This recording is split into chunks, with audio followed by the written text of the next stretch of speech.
So recently, the UFC announced that it would be debuting a new ranking system composed of basically AI and math formulas, which I don't think is the worst idea. With rankings, it's always going to be tough because you're never going to get anyone to agree 100%, especially, with like the MMA math. Like, just for example, a guy Gaethje beats, or Max beats Gaethje, Gaethje beats Ilya, Ilya beats Max. So with that triangle, it's just weird. You're always going to have issues like that, but this system is very far from perfect. It's arguably worse. There's a bunch of really weird rankings here.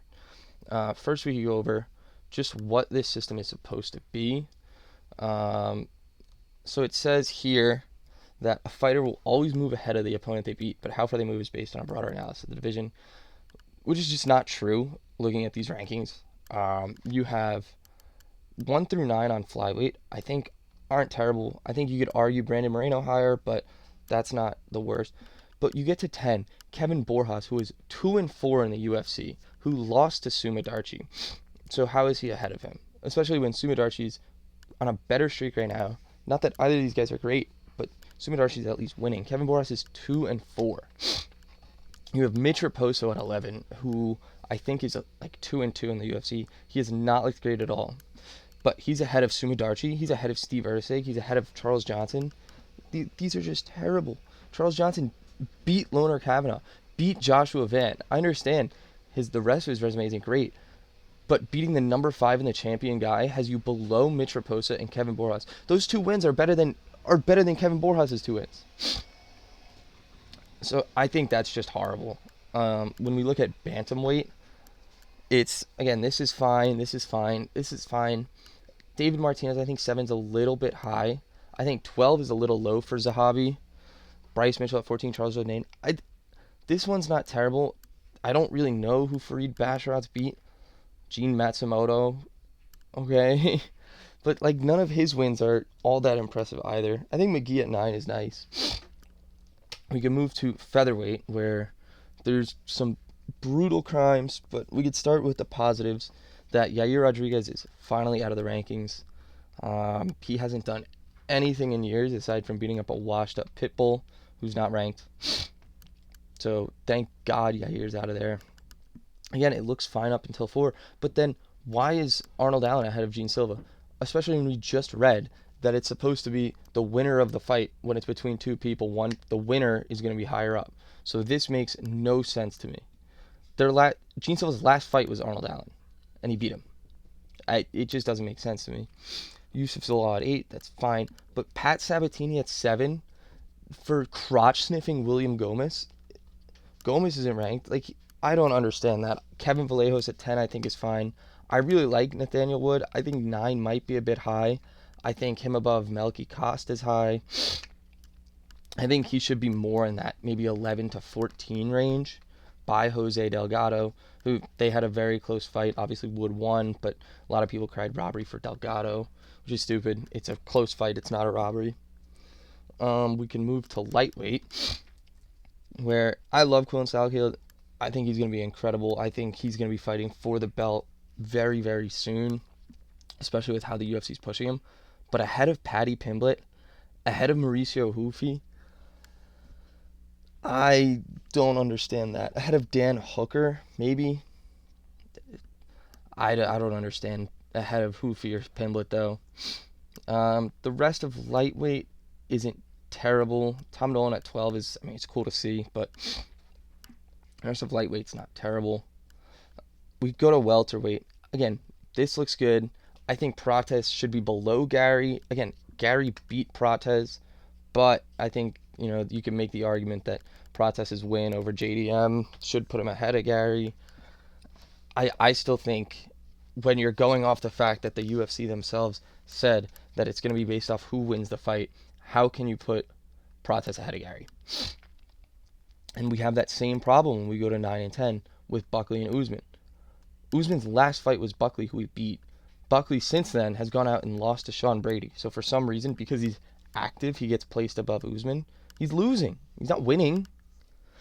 The rest of these are not terrible. I think MVP at 12 is a little weird, considering he's been at welter or middleweight, and then he came back to welterweight to fight like Sam Patterson, who's not ranked material. I really like MSov, but I also understand you can't justify him putting him higher than 15 just because he's only beat Vicente Luque, and I think Kevin Holland was his other fight, right? Or no, Neil Magny. Um, so you can't justify putting him higher than 15. I do like him. I think he'll be higher very soon. Um, you could look at middleweight, and again, just crafty move by Dana, changing up the ranking system to get Bo Nickel ranked. I think it's hilarious. The top of this looks fine.